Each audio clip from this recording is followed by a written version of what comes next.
Q3FY25 earnings conference call of Dr. Reddy's Laboratories Limited. As a reminder, all participant lines will be in the listen-only mode, and there will be an opportunity for you to ask questions after the presentation concludes. Should you need assistance during the conference call, please signal an operator by pressing star then 0 on your touchtone phone. I now hand the conference over to Ms. Richa Periwal. Thank you, and over to you, ma'am. Thank you. A very good morning and good evening to all of you, and thank you for joining us today for the Dr. Reddy's Q3FY25 earnings conference call. We have with us the leadership team of Dr. Reddy, comprising Mr. Erez Israeli, our CEO, Mr. M.V. Narasimhan, our CFO, and the investor relations team. Earlier today, we have released our results, and the same is also posted on our website. We will kick off today's call with MVN taking us through the financial highlights of the quarter. This will be followed by Erez sharing his thoughts on business performance, post which we'll open the forum for Q&A. Please note that today's call is a copyrighted material of Dr. Reddy and cannot be rebroadcasted or attributed in press or media outlet without the company's expressed written consent. This call is being recorded, and the playback and the transcript shall be made available on our website soon. All the discussions and analysis of this call will be based on the IFRS consolidated financial statements. The discussion today contains certain non-GAAP financial measures. For a reconciliation of GAAP to non-GAAP measures, please refer to our press release. Before I proceed with the call, I'd like to remind everyone that the safe harbor contained in today's press release also pertains to this conference call. Now, I hand over the call to MVN. Thank you, Richa. A warm welcome to all. We continued our growth trajectory and delivered consistent results with a double-digit top-line growth and steady margins, while continuing to invest in our R&D, innovation, and commercial capabilities. This is the first quarter of consolidation of the acquired nicotine replacement therapy business, and this resulted in delivering yet again highest ever quarterly revenues and EBITDA in Q3 FY25 for the company. Let us look at the financial performance of the quarter. For this section, all amounts have been translated into US dollar at a convenient translation rate of rupees 85.55, which is the rate as of December 31st, 2024.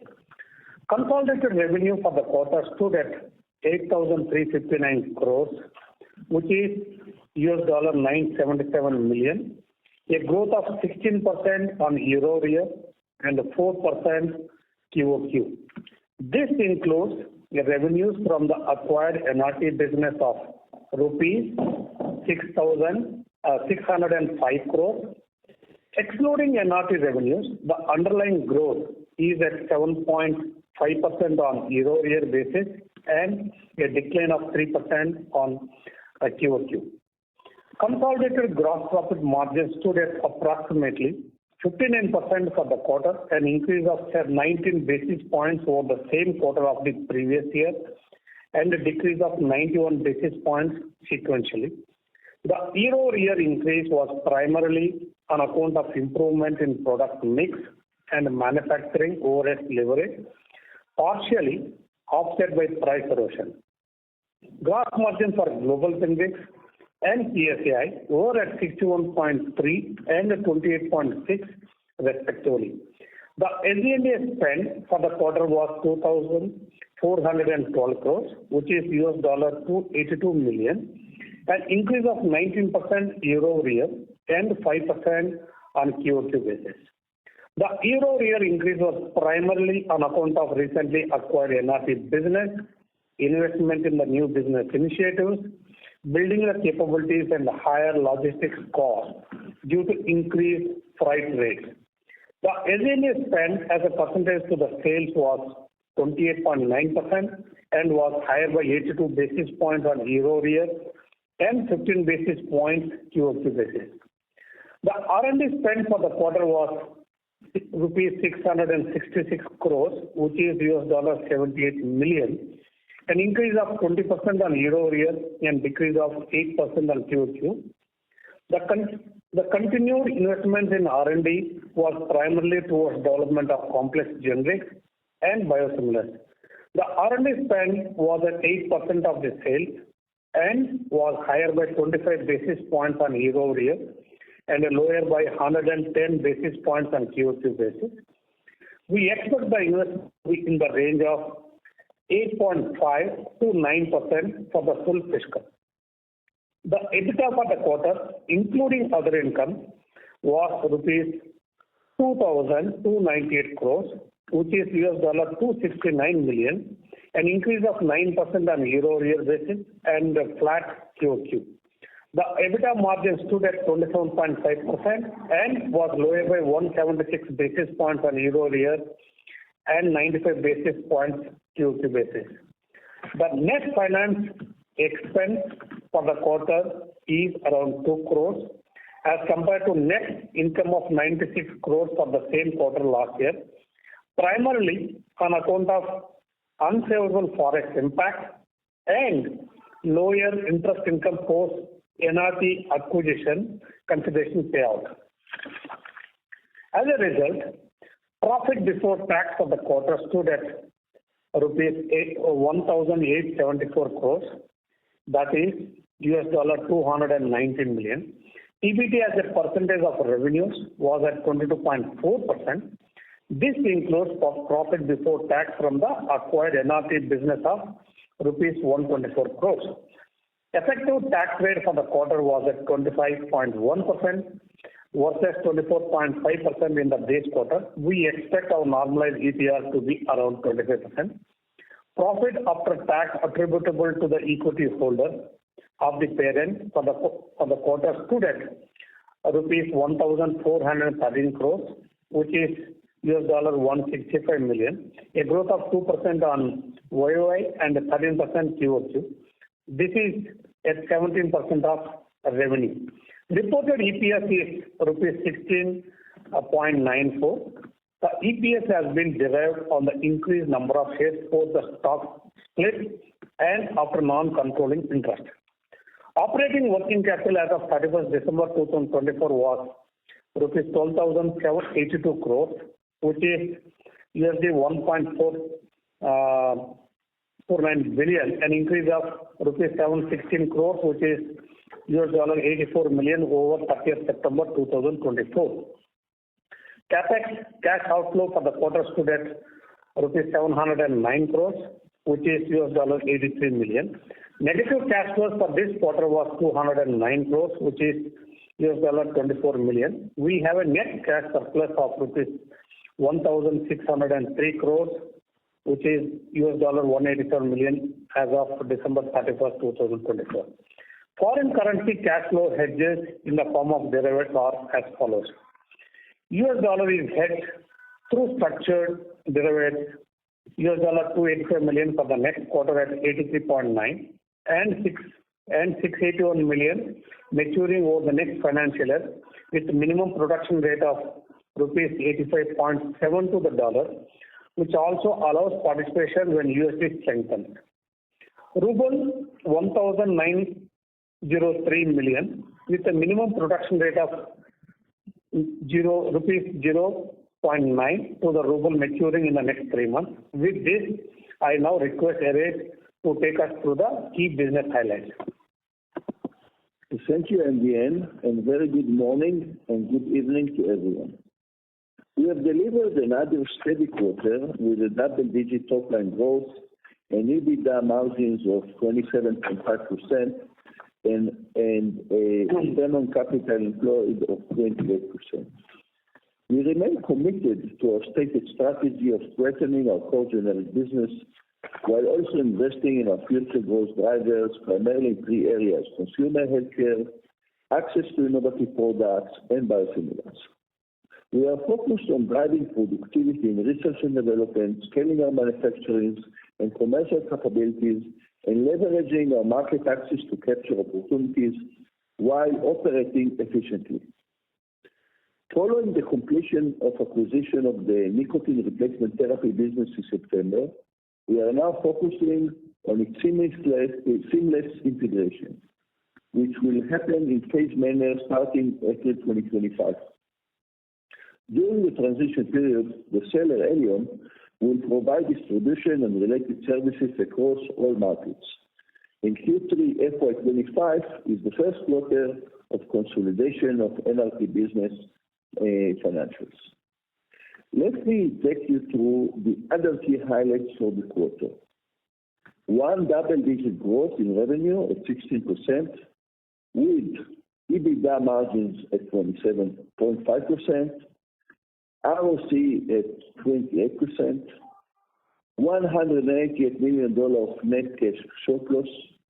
We launched toripalimab, the first and only immuno-oncology drug approved for the treatment of nasopharyngeal carcinoma and eloxabitat, a first-in-class drug to treat chronic constipation under the brand name Bixibat in India. These launches are in line with our strategy to address issues of availability and accessibility of affordable innovation in India through in-house and collaborative efforts.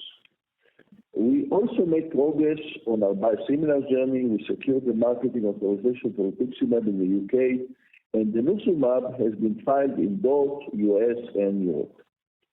On the regulatory front, in November, the US FDA completed GMP inspection at our facility CTO2 in Bolaram, Hyderabad, and issued a Form 483s with 7 observations. We have responded to the observation within the stipulated timelines.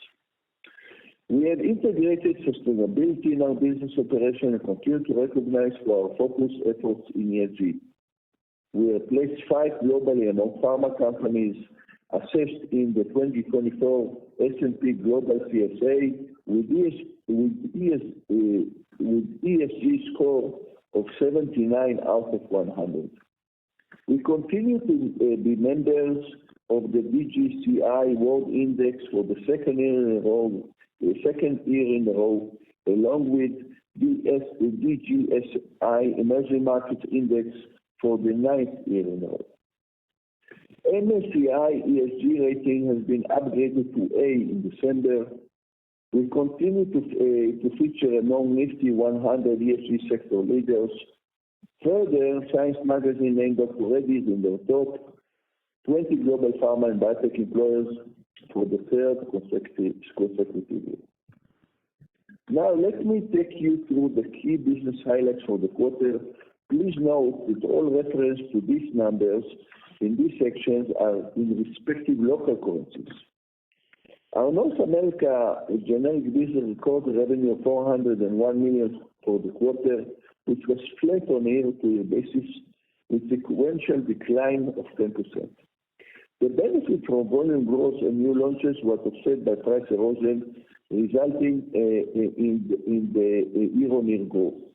Sequential decline was on account of lower sales from few products, including lenalidomide. We launched 4 new products during the quarters, and we closed the full year within 15 to 20 launches. Our European generic business segment includes NRT financials from the quarter. Europe recorded revenues of $34 million this quarter, a strong year-on-year growth of 142% and sequential growth of 114%. Excluding the NRT, the segment recorded a year-on-year growth of 22% and a Q-on-Q growth of 5%. We gained from the growth in our existing products and new product launches, which more than offset price erosion.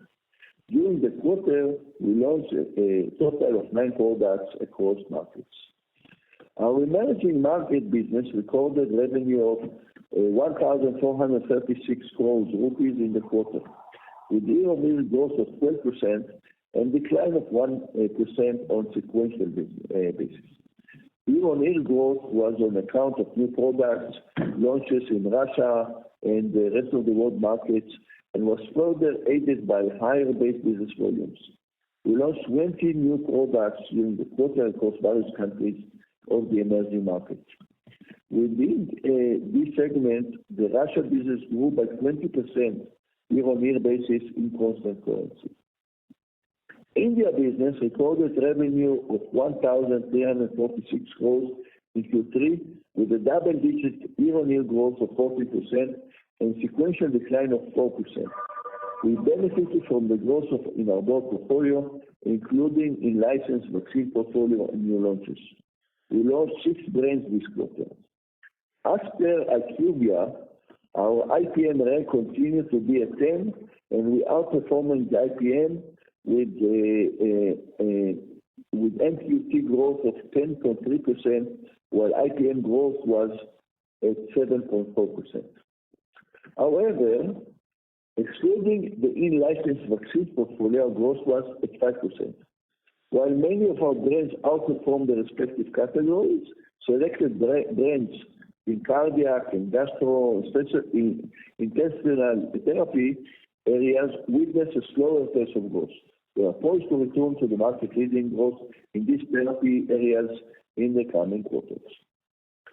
Our PCI business recorded revenue of 97 million in Q3 of FY25, a year-over-year growth of 3% and sequential decline of 3%. The year-over-year growth was primarily on account of new product launches and improved volumes. We filed 23 drug master files globally this quarter. We invested 8% of our revenues to strengthen our R&D capabilities. Our R&D investment this quarter stood at rupees 666 crores, and we are increasingly focusing on developing of our complex generic pipelines, including promising GLP-1 assets and biosimilars. We are also building capacities, enhancing our manufacturing and commercial capabilities, and investing in new technologies to capitalize on growth opportunities. We have made 53 global generic filings during Q3 of FY25. We remain committed to sustainability, quality, and operational excellence. We continue to invest in the 3 areas of strategic focus, which are consumer healthcare, innovative products, and biosimilars, to build a solid foundation for future growth. Our strategic investment in R&D, recent acquisition, and CapEx putting us in a position of strength in this journey. We are excited about the opportunities ahead and remain steadfast to drive sustainable growth. With this, I would like to open the floor for questions and answers. Thank you very much. We will now begin the question and answer session. Anyone who wishes to ask a question may press star and 1 on their touchtone phone. If you wish to remove yourself from the question queue, you may press star and 2. Participants are requested to use handsets while asking a question. Participants are also requested to ask not more than 2 questions at a time and to rejoin the queue in case of incremental queries. Ladies and gentlemen, we will wait for a moment while the question queue assembles.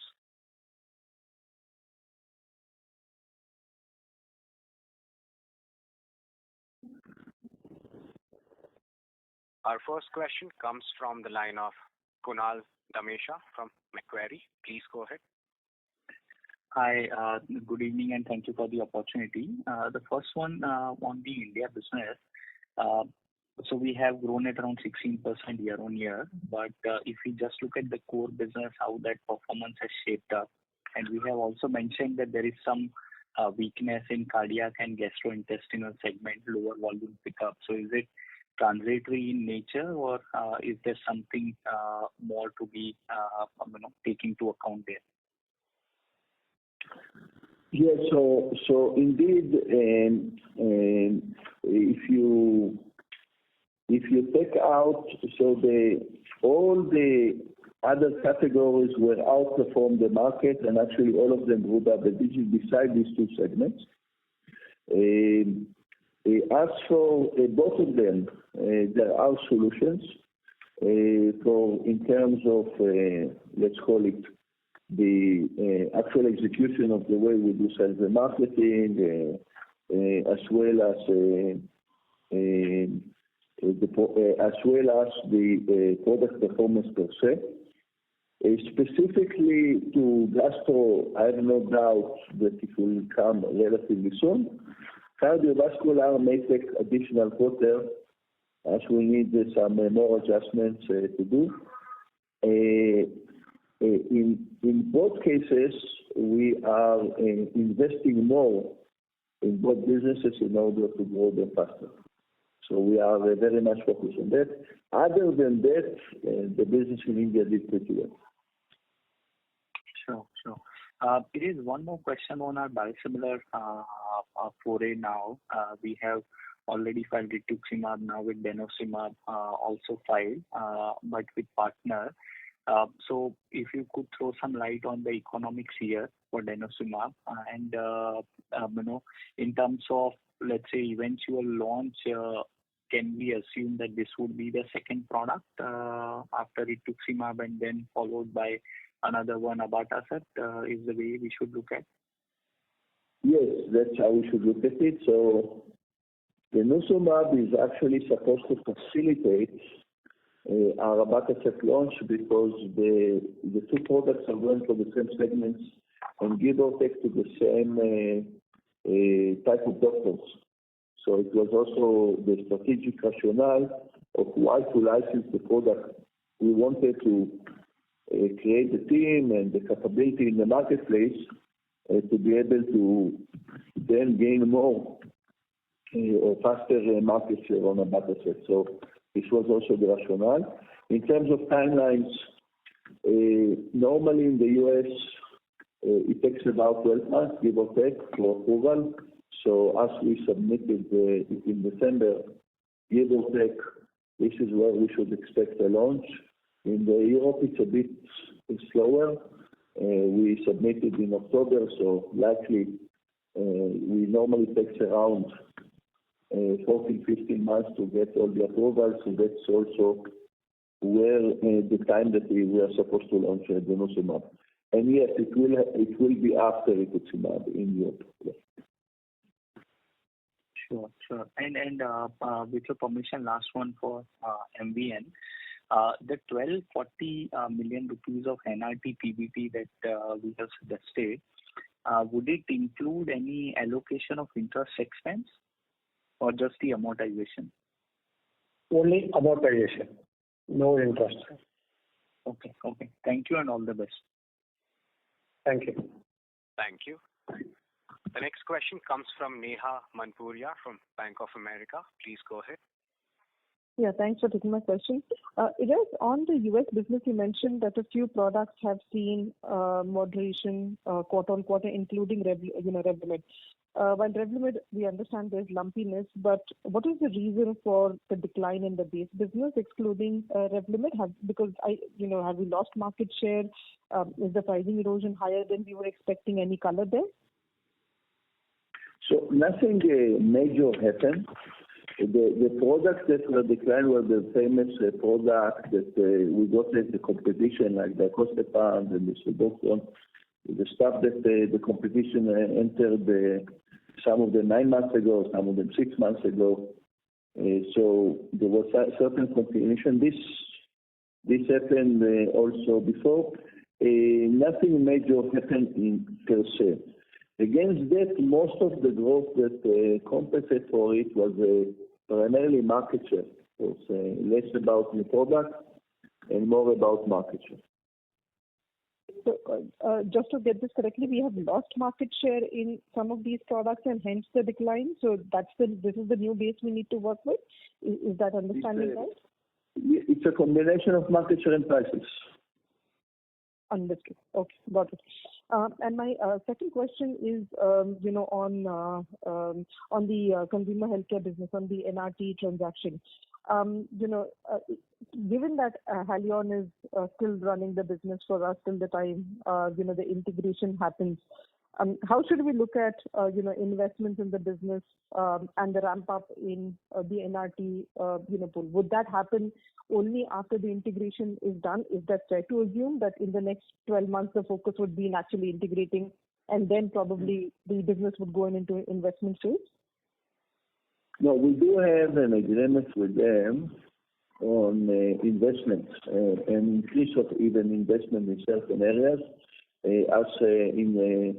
This is a business that actually is now gaining momentum. It is growing actually for the second year in a row, and we want to continue that momentum. So there is a certain agreement of gross to net, how much marketing expenses we should put at the time.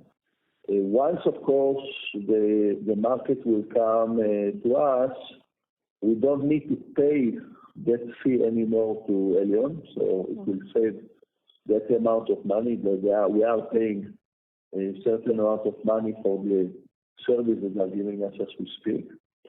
And it will allow us, of course, to accelerate this process. In terms of priority, absolute integration is a priority, but also to grow the business. So to grow the business, to build the capabilities, there is a lot of innovation that was not done there, and to introduce it.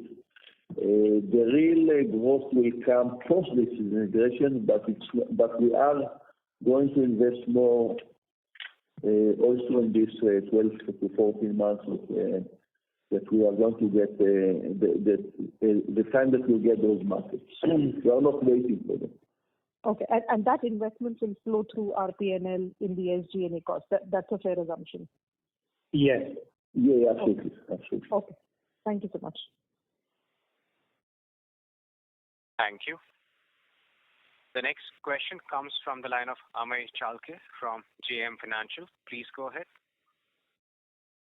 Yeah, thank you so much for taking my questions, and congrats to the management on good set of numbers. So first question I have is on semaglutide. We understand that Reddy is one of the players who have filed for the Canada market when the patent expiry is expected somewhere early next year. At present, there are 2 to 3 players for this market. By the time we would be launching this product in this market, you expect the players to increase, or what will be the competitive scenario at that point of time? Also, if you can also explain Canada market, how similar is it with respect to US when it comes to price realization, market share gains, etc. How easy or difficult it is to gain market share in Canada particularly, because we have seen in case of Revlimid, there were few players who had filed for this product even for Canada, but ramp up had not been very encouraging. So if you can give some color on the Canada market with respect to semaglutide opportunity. Sure, I'll do my best. First, the product, if I recall correctly, in January 26 is where the patent expiration will happen for Ozempic. And this is the product that the generic version of it is expected to be launched. People will get approval. I believe we are positioned well to get approval before that period of time. And eventually, it is a very important market for us. Normally, between the time that you submit the product to the Canadian authorities until you get approval is 12 to 14 months. So people will have to, if they want to be in January of 26, they have to already file it to be there on time. Anyone that filed after the date likely to get approval only after that. So what you're going to see is probably a sequence in which people will get approval, and we hope to be the first one in the pack. And of course, but for that we need to get the approval. Second, it's a product that although possible, but it's not easy to make the API, and it's not very easy. And it's, as you know, you need to make the auto-injector, the pen, and it requires a capacity to align for that. The way you take market share in Canada is in that respect similar to what you are familiar in the United States or in the UK, in which you are collaborating with the main distributors and the retailers to gain market share. They normally share this product. In this respect, you should look at it like it's a retail product, and that's probably what you do. The reimbursement mechanism in Canada is different. Every product that is coming is taking by law the reimbursement price down. So in terms of the pricing versus the reimbursement pricing, naturally the more competition will come, the price will go down accordingly. This is very normal in Canada. So potentially it would be that at the earlier time it will be more of a limited competition, and of course it will intensify over time as more people will join and the reimbursement price will go down. But to put a scenario, time will tell who will get approval, will not get approval. At least we believe that we have a good chance of, let's see. Sure. And one more question related to semaglutide. Considering there is too much demand which is expected to be there when the generic player enter this market all over the world, I believe there is still, from the supply point of view, there would be a constraint in terms of both API as well as the pen assembly lines. So how are we going to ensure that our execution would be better there? Are we blocking some of this capacity both in the pen as well as API side? How are we going to keep that thing in check? We're working on this project, including capacity, for the last 10 years. It's not that 10 years ago we knew that the product would be that big. This is obviously information that came over time. But if you see the level of R&D and CapEx, you can assume that big portion of it went for this activity. By the way, it's not just the API, it's the API for both the synthetic as well as the semi-synthetic. It's about both internal as well as external options for manufacturing. It is about having access to the relevant devices. We are working it for quite some time. And indeed, not everybody will have to be able to cater with this magnitude. I agree with it. But I'm assuming that the product is so attractive that eventually it will be a very competitive marketplace. But at least in the initial days, people will have to build a certain level of capacity and market access to make it better. And I just want to make sure that for transparency, it's not just about a specific market like Canada. There are about 80 markets that can be open for 2026 because the product is in demand in all the markets in the world, but certain markets in which the innovative product did not even come to it. And we believe that it's also a nice opportunity in its own merit. Sure. Just last question on the SG&A spend. I believe because we have Revlimid opportunity at present, which is giving us good cushion to spend more, there is a good amount of discretionary spend which is happening at present. So is it possible for the management to give some visibility on how much this spend is discretionary at present, which could reduce post Revlimid? Or you think because these semaglutide kind of opportunities are there, it might continue? So let me take it. I mentioned it in the past. We feel very, very comfortable with 25% EBITDA, which allow us to, and we mentioned it in the past, allow us to give a great return to the shareholders, as well as allow us to invest in our system. Absolutely, we took an advantage of the fact that we had years of turbulence, and we absolutely took it to invest more. With this money we used to buy the NFT business. With this money we put more capex. You see, we have much more capex. The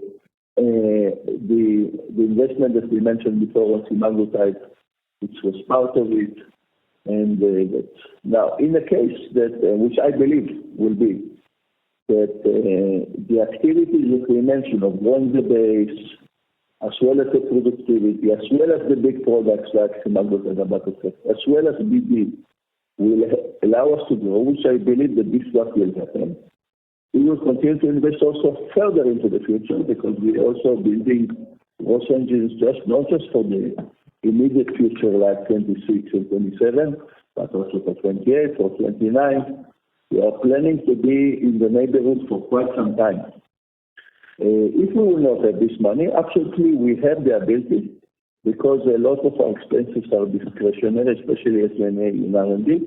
We will absolutely adjust our expenses to ourselves. And so that level of the philosophy that we want to stay, profitable is important to us. Sure. Thank you so much. I will join them. Thank you. The next question comes from the line of Bino Pathiparampil from Elara Capital. Please go ahead. Hi, good evening. A couple of questions from my side. Will you give some color on iron sucrose filing that you have done? Do you expect approval in time here or soon? So we filed it actually a long time ago. We recently got a CR on the API side, which we are planning to address. So we thought that it's a good opportunity to launch it in these coming months. This is right now will be delayed because we need to answer this CR. Got it. Second on Bataset, some of your competitors have tried in the past, but it seems it's a difficult product and some of them seem to have given up.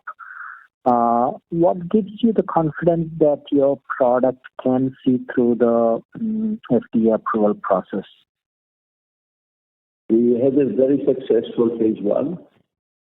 And so far, normally when you pass phase 1, you have a good chance to, of course, to be very successful in phase 3. Also, so far, the rollout and the fact that we even finished the rollout, all the patients, is very encouraging. We did it in actually very, very good timing. We have we believe in our clinical, and I hope that we will be able to submit sometime next year. Got it. And last one question, if I can, on lenalidomide. Going into FY26 in 4Q, that is in Jan 26, the kind of settlement with volume restrictions are coming to an end. So how should we look at lenalidomide? Will it continue a rough quarterly estimate smoothly till 3Q of next year and then drop off? Or do you think it will get front-ended in the next year?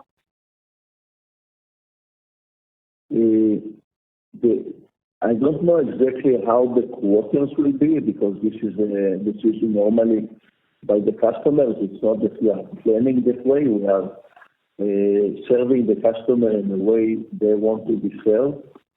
But yeah, we likely that we will not sell in this level of pricing, let's say post somewhere September, maybe October of calendar 25.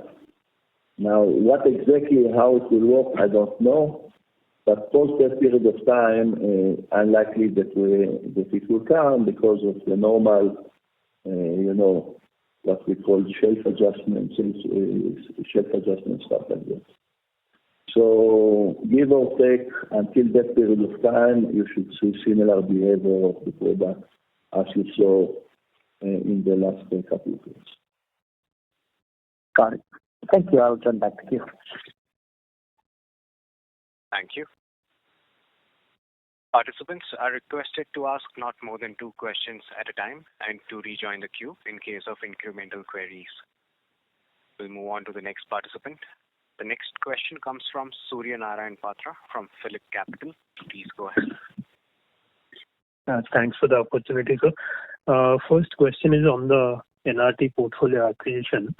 See, while we have indicated that the SG&A cost this quarter had seen a kind of uptick post this acquisition and integration, and even after that, the PBT percentage of NRT portfolio around 21% looks interesting. So, how to think about the profitability of this acquired asset going ahead? Because current quarter is anyway seeing the support of Halion, and simultaneously we have also thinking about spending more on building the portfolio and franchise.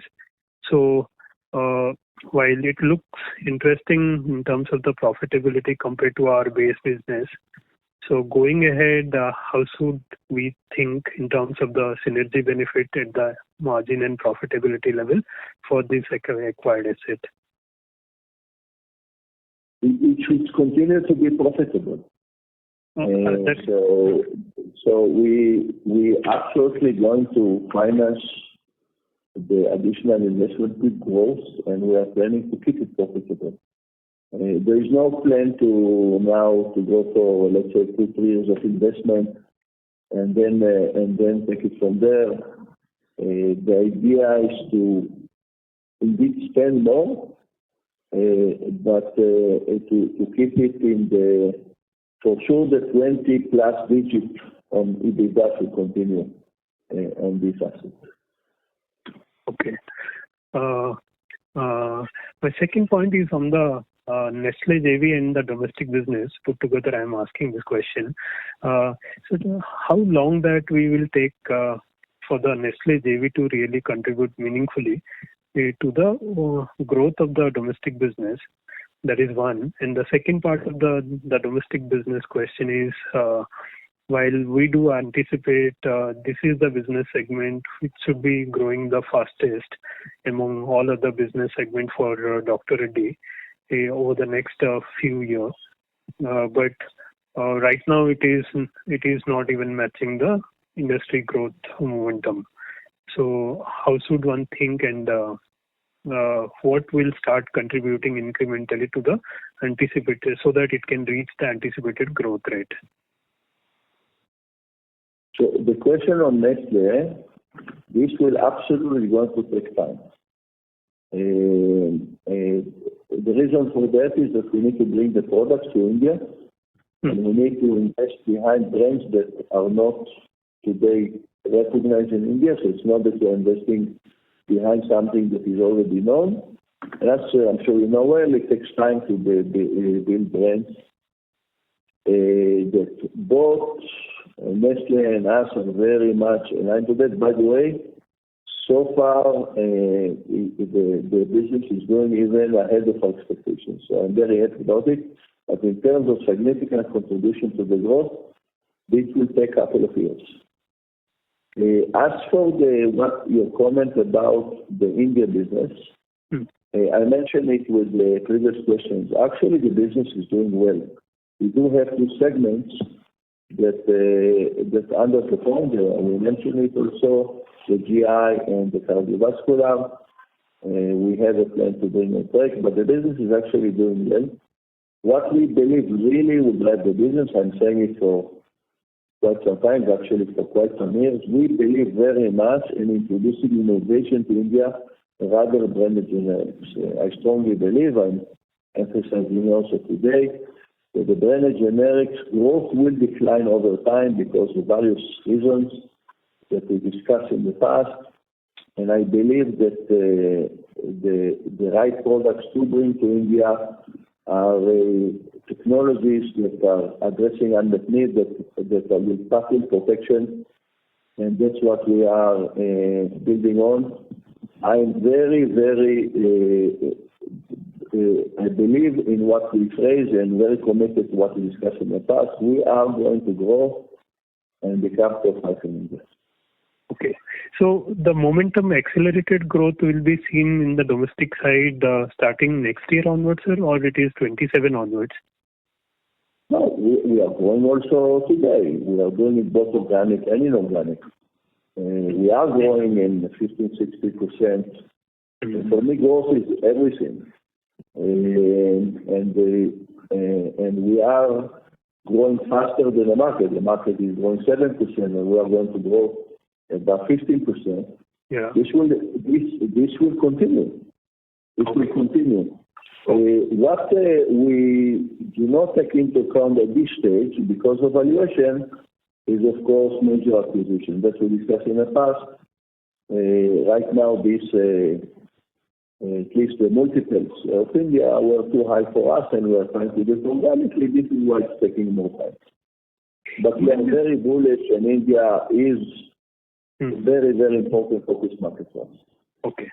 Even the vaccine portfolio should see expansion. May we request you return to the queue for the questions? Yeah. Okay. Thanks.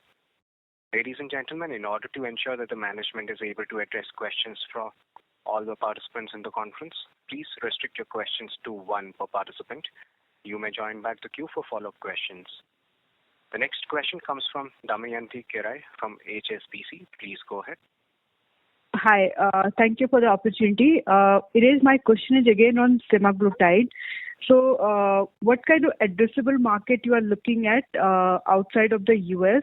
You mentioned a lot of markets will open up starting 2026.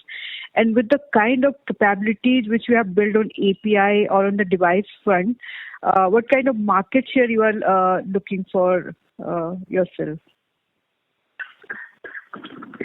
So the markets will open in a certain sequence in 26. The most notable markets will be Canada, India, Brazil. The 80 markets that we are discussing are primarily markets in which there was no patent protections. These are markets in primarily emerging markets like in Asia, Africa, Latin America, much smaller markets in nature, but accumulate-wise and demand-wise, it can add a very nice growth to that. We are working both B2B and B2C. We have global partners in which they are licensing our products that have great presence in those markets, and some of them we are going to do it by ourselves. So it's a combination of selling API, selling finished goods, and of course marketing of the product.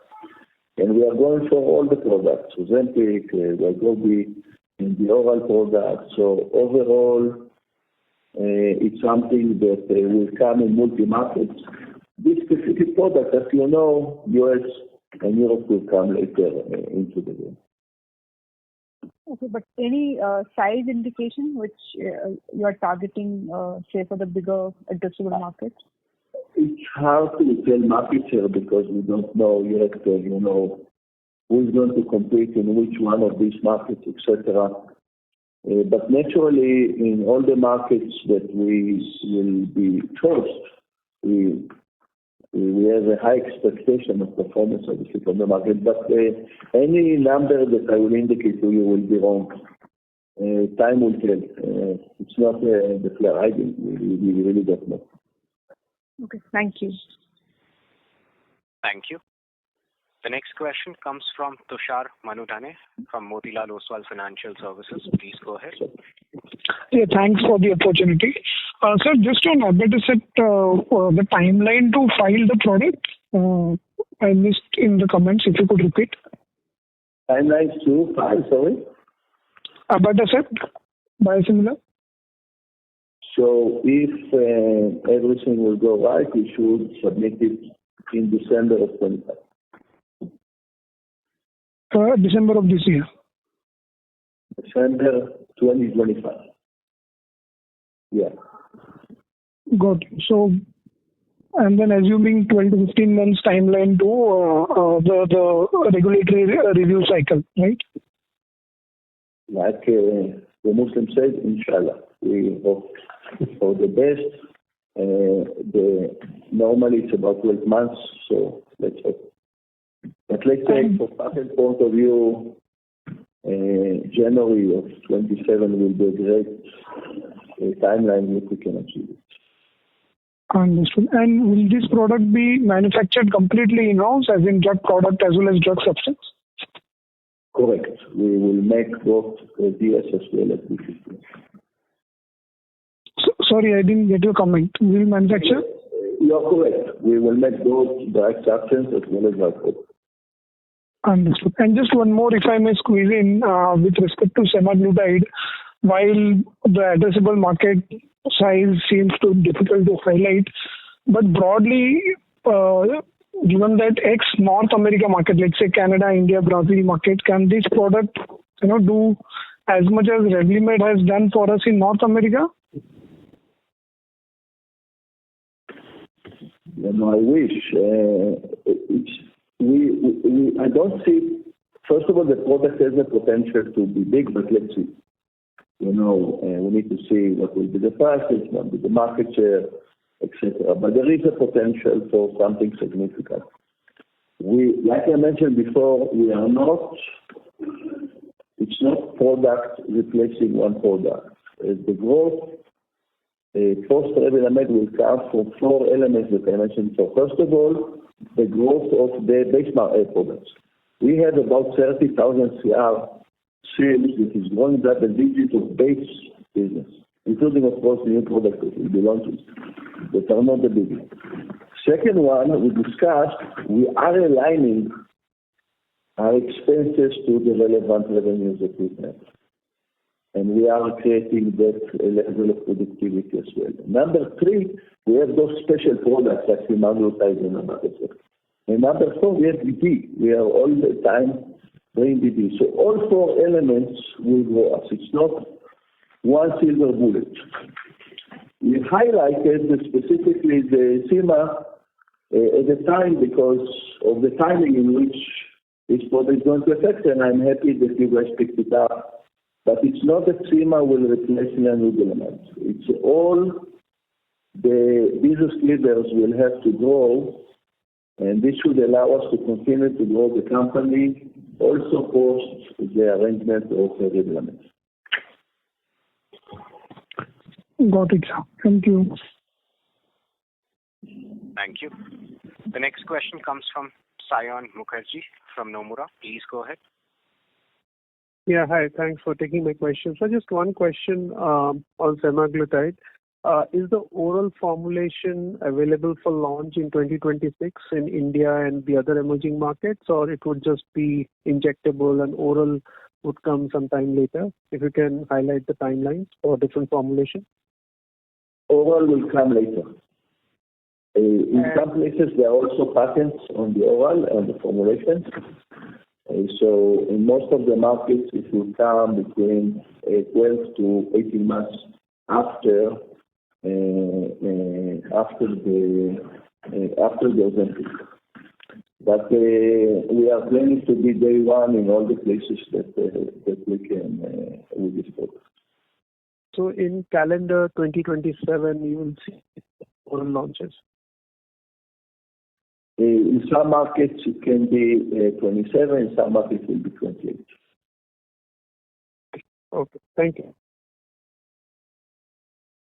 Thank you. The next question comes from the line of Forum Parekh from Bank of Baroda Capital Market. Please go ahead.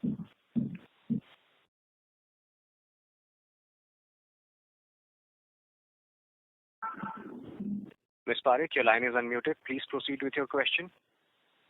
Yeah, am I audible now? Yes, you're audible. Please go ahead. Yeah, thank you for the opportunity. My question is on the European market. So, ex of NRT, the European market has grown at 22%. So, how sustainable is this growth rate going forward? And if you could explain the reason for this kind of growth. Thank you. Europe, yes. First of all, it is sustainable. We are launching a product. So the main, of course, reason is normal.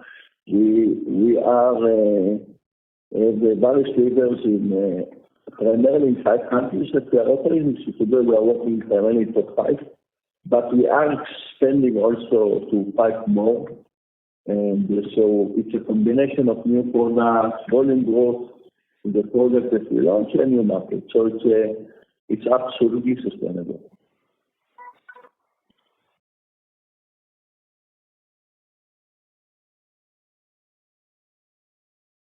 Sure. Thank you. Thank you.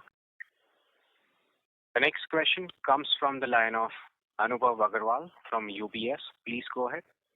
Yes, thank you. 2 questions. One is for MVN, sir. Just trying to understand the selling expenses in this quarter. So do they include any selling expense for NRT or they don't? Yes, it includes the NRT business SG&A. So just trying to understand this SG&A, sequentially, December over the September quarter, selling expenses excluding amortization is up like 50-60 crores, whereas NRT itself should have selling expenses of 150 crore plus. So what else has gone down that net increase is only 50-60 crores for us?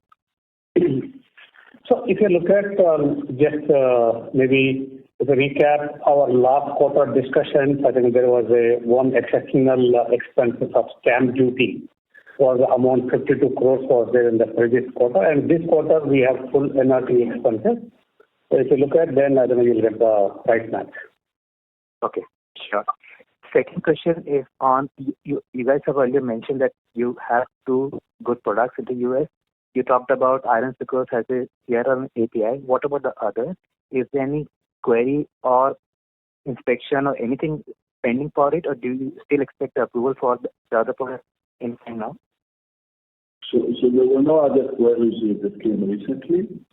As for inspections, yeah, we do expect inspections in all the sites that were not inspected for quite some time. So we do have about 5 or 6 sites, I need to count, that we should see inspections. Of course, those inspections will come at the time that the FDA will choose to do. But there is no pending, activities that are set. So the rest is business as normal if you wish. So sorry, my question was very specific to a product. So you guys have mentioned 2 approvals. One you talked about iron sucrose, second is another product. Do you still expect approval of the other product anytime now, or is that pending some query or anything else? I don't know which other products you are referring to, but I'm expecting approval of 50 to 20 products in the US in addition to iron sucrose. Sorry, Eric, you mentioned the last quarter. So iron sucrose we just mentioned because answering a question that we got to see afterwards. Okay, thank you guys. Thank you. The next question comes from Vishal Manchanda from Systematics. Please go ahead. Hi, thanks for the opportunity. Hope I'm audible. Yes, please. Yeah. So on abatacept filing, whether you'll be filing both the IV and the subcutaneous version in December 2025? The answer is yes, we do, but the time of launch is not the same because there is additional patent on the subcutaneous, which takes us, if I remember correctly, to beginning of 28. So subcutaneous will be beginning of 28. This is what we believe is the time to enter the market as per our IP people. Right. Okay. And second, on the semaglutide filing in Canada, are there any device patents that can block your version as a substitutable version to the innovator copy? We don't think so. And is your device identical to the innovator device, or you have a different device? We have a great device. Sorry? We have an amazing device. Okay. And just one final one, whether we should expect your SG&A expenses to stay at current levels, 28% of sales going forward? Yeah, around this level. 28%. Yeah. Okay. Thanks. That's all from me. Thank you. The next question comes from Shashank Krishna Kumar from MK Global. Please go ahead. Yeah. Hi. Thanks for taking my question. First one was just wanted to get your sense on the broader U.S. biosimilar landscape, given that our incremental investments are being directed toward biosims.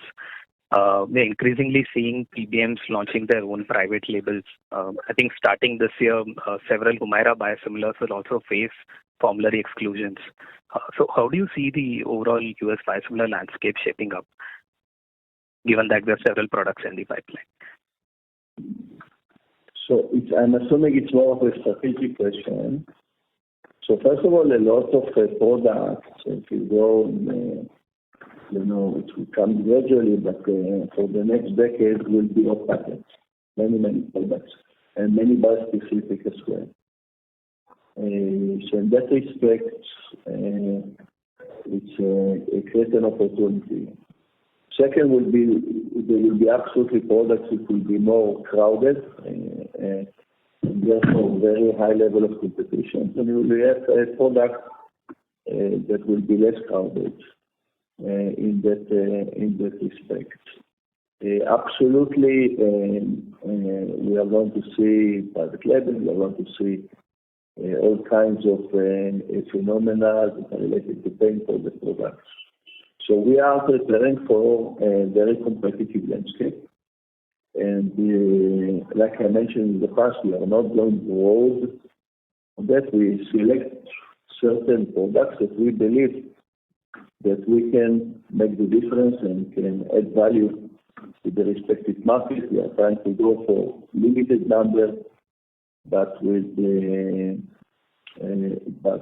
hopefully less competitions type of a product, and hopefully we will be right in the way we select it. So far, I believe that the products starting from a biosimilars are meeting this criteria. Thanks. That's helpful. And secondly, just had a question on DFD-29. Are we also eligible for sales-based royalties here, given that the product has now been approved? Yes, we do. Got it. Thank you. That's it from me. Thank you. The next follow-up question comes from Bino Pathiparampil from Elara Capital. Please go ahead. Hi. Just quick housekeeping questions. One, the depreciation and amortization rate. This quarter is this quarter a good benchmark to project it forward? No, this quarter's amortization includes NRT business amortization. It will continue. So this rate is a stable rate to look forward to. Okay. Second question, the Russian currency has depreciated. Have you hedged the currency, and for how long? So we have both. I think we do cash flow and balance sheet hedges. This quarter we have a little bit impact, I think, because of the ruble volatility in the balance sheet on the cash flow hedges. I think as per our policy, we don't cover 100%, we cover some extent, and then there we are not losing any value. Okay. So your this quarter Russia reported revenue in INR will be roughly at the current market rate of rubles, right? Yeah. This quarter, I think if you see constant currency and INR, both 19 and 20%, not much difference. Both INR and ruble terms. Okay, got it. Thank you. Thank you. The next follow-up question comes from Surya Narayan Patra from Phillip Capital. Please go ahead. Yeah, just a clarification. Thanks for this. In case of the semaglutide opportunity, what is the level of integration that we are having in terms of our manufacturing capability to the level of advanced intermediate levels, or it is API and the formulation? So we are fully integrated for all the stages of the API. We are making the peptides from the basic building blocks, as well as the formulation. We are buying the device. And it is for both solid state as well as liquid state, as you mentioned, the entire value chain that you said. The entire value chain, yes. Okay, sure, sir. Yeah, thank you. Thanks for this. Thank you. Ladies and gentlemen, we will take that as our last question for today. I now hand the conference over to Ms. Richa Periwal for closing comments. Thank you all for joining us for today's evening call. In case of any further queries or clarifications, please get in touch with Aishwarya or myself. Thank you once again. Thank you. On behalf of Dr. Reddy's Laboratories Limited, that concludes this conference.